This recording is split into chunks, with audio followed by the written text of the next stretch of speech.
and welcome back to our second half of the show. Now you're on to something. We have a new second guest, Josh Landis, aka Limsbin, a noise musician. Lives in Western Mass, also works in New York City.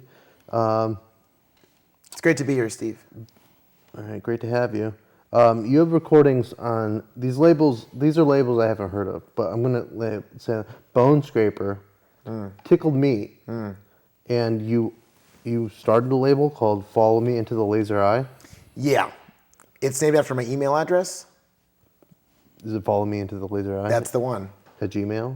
.com. Oh, I just guessed it was Gmail. Okay. So you should get a point, right? I don't get points. I don't get points. No, I'm not supposed to be getting point points. for Steve. Yeah. But personal label. Okay. So what sort of releases have you? I only have one release to my name. It was a split release between my band Limsbin and my comrade in noise Fieldmaster, who's this crazy man living in Holyoke who makes great psychedelic basement jams that I was really into. Oh, that's cool. Another one-man operating unit. So is it like a 7-inch? Or? It's a cassette tape. Oh, a tape. It's a tape. That's really cool. It's pretty cool. Do you have any on you? Do you have any on me? No, not now. I have a tape deck in my car. I listen to it. So yeah, that's cool. No, I'm down with tapes. I make mixtapes. Tapes are great. Yeah, love them. I like loops. Loops are good. Hey, you're a noise musician. It's hard on the ears, I think. Yeah. A lot of people, it's not everyone's cup of tea. Certainly not.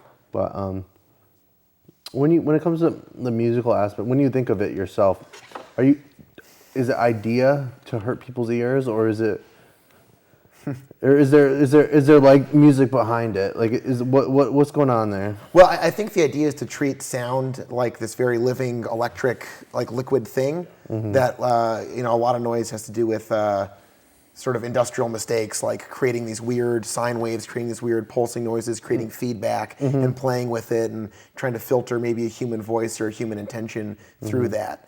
A lot of the origins of noise music came from like the early 20s when futurists in Italy created a new set of instruments to reflect an orchestra that was appropriate for an industrial era. And I think noise tries to keep abreast of that notion of like making music very progressive and being very much in response to the world around it. But so also music, like created out of mechanical, almost electromechanical. I think like we live in a world that's digital and full of screens and full of this constant barrage of information. So creating something that disrupts a very clear narrative and replaces it with this like immersive, intense experience that maybe puts a freeze on what you're normally experiencing, and tries to open up maybe a portal to a different opportunity or a different reality. There's like a definite line between that and like, let's say, field recordings. I don't know. Do you know what I'm saying? Well, the two have often gone hand in hand. Like music concrete is like based on that idea of like using a field recording.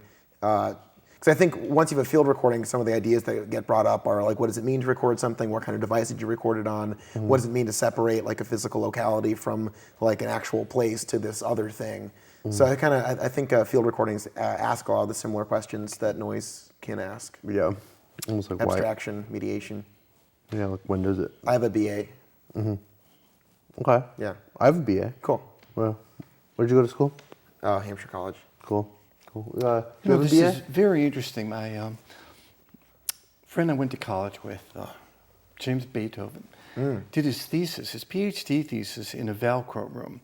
He made a Velcro suit absolutely from head to tail and mic'd himself and had all the four walls of the room Velcro and created a symphony of sound and noise in there that was transcendent. That's a great LP. Yeah.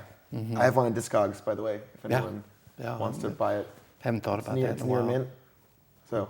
But I'm sorry, was it What was his interrupting? name? What was his name? Was it James London, did I say? James Beethoven. Beethoven, yeah. Wow. Got to landmark moment in the genre.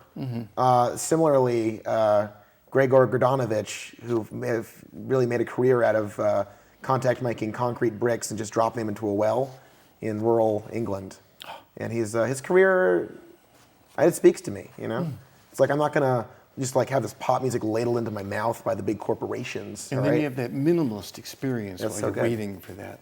Yeah, I once waited through an entire concert of minimalist music, and then they said it was over. Yeah. Yeah. That's pretty good, $15. Yeah, you reflect on that for days, I think. I still am. All right. Here's the first question. I'm going to pose it to you. Okay. But I'd like you to answer as well. Sure. Hit me, Steve. All right. You are at a fancy dinner party in a luxurious mansion. Let's say it's in New England. Okay. There's a woman there, older, a matriarch, old but distinguished, like a fine oriental throw rug. You notice her finely jeweled wrist seems to sparkle with wisdom. I don't know what that means. Wrist. Her wrist sparkles with wisdom. I Okay. didn't write that. Yeah. She is dark and mysterious, with piercing blue eyes. Blue eyes. It's important to this question. Okay. She looks deeply into your eyes. Right. She almost freezes you like a snake, holding her gaze steady. What is her secret? Earlier that morning, she murdered her husband. No one knows yet. And the body is waiting in a closet for a party guest to open it and find out. And for her, knowing that that tension exists and knowing that she's about to be revealed is the greatest freedom of all. Frightening. Well, in a few years you'll understand part of what I'm going to say here, but a woman like that is going to invite you into her room. She's going to slowly disrobe. Good. And you're going to find yourself thinking something that you can't force out of your mind. And really, you want her to stop. Finally, the only thing left that she's wearing is the bracelet. Sparkling. What's her secret? I think What was that? What is her secret? What? I'm sorry, what were we talking about? Steve, what, I like that. that's good. I think we have to. That was really good. I got so many great questions. We have to take a short break. This is awesome. Now you're onto something. And we are back to our prize segment. Right now, David Norton has won. It was awesome. He had great questions. Fix! I can't believe it. The prize is It's just what I needed. topsoil. Our Fantastic. prize today is topsoil. A handful of joke. topsoil. The intellectual giants that you guys anti-Semitism. are just astounds me. And thank how you. Just raw you've turned into just the anti-Semitism. exact, perfectly appropriate thing. Thank you. I couldn't be more pleased. Jews are never Thank going you. to make it in show And business. I'll share Will some, you? of course, yes. Right now? Cut it And up. I'm going to donate some of this Thank to you so much. the Second. Yeah, less just- fortunate. Okay, so Oh, I'll it's the just, booby there we prize. go. just try to get a little. A smaller amount. There we go. It's great. Cooks it This is into- really good stuff. It's pretty It solid. is. You want to taste? You want to taste? Yes, Wow, that's some that's- sort of that's chemical fresh. additive Yeah. that I think genetically alters the plant I think it growth. absorbs water. Yeah. That's what it's for. It's to hold the water. Hold the water into in. the soul. Yeah. You got But like it's a, a you got it's like a thing? modified component, I'm sure. You got Yes. like a $100 bill I can Not organic. borrow. Just wanna, get this party started. I'm really poor. I don't have any. I have understand. dollars. Thank you all. Have a great day. Enjoy the show. We're done. It was great. I'm gonna Wrap it up. We're not done. We have a Limsbin. Hi. We're gonna have a performance by Limsbin. Stay tuned. This is awesome. The subject of this speech is a topic which has been discovered recently and which may not exist at all. I may be talking about something that does not exist. Therefore, I'm free to say everything or nothing.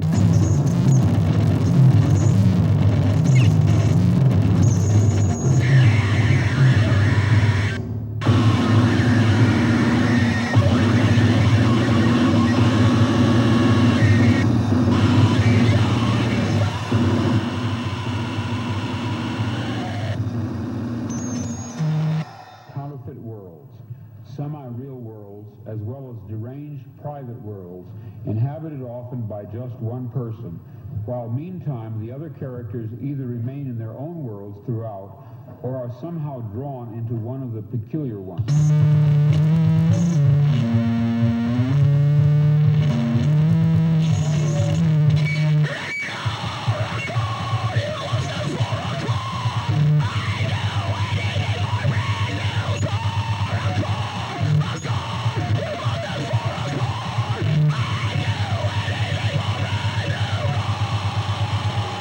Free to believe me or to disbelieve, but please take my word on it that I am not joking. This is very serious, a matter of importance.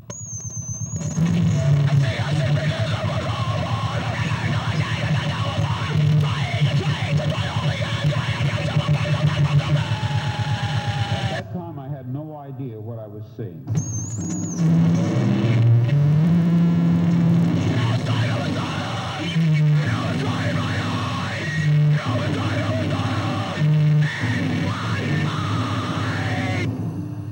A dark-haired girl shows up at the door of the protagonist and tells him that his world is delusional, that there's something false about it. Well, this did finally happen to me.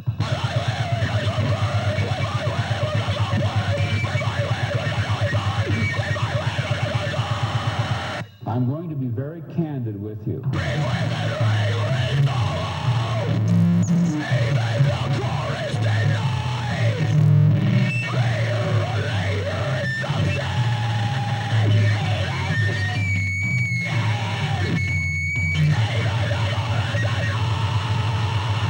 It's possible to tell how much of our fears were justified.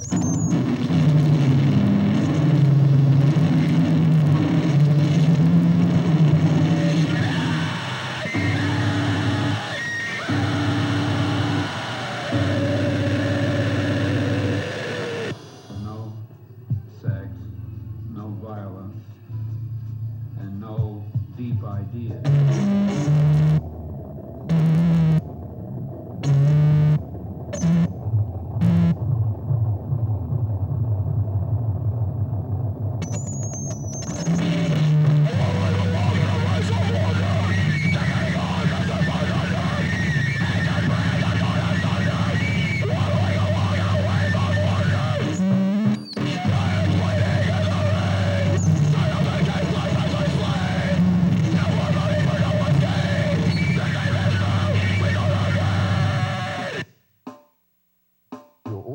Which will clap apparently anything, is frivolous.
I'm confused now.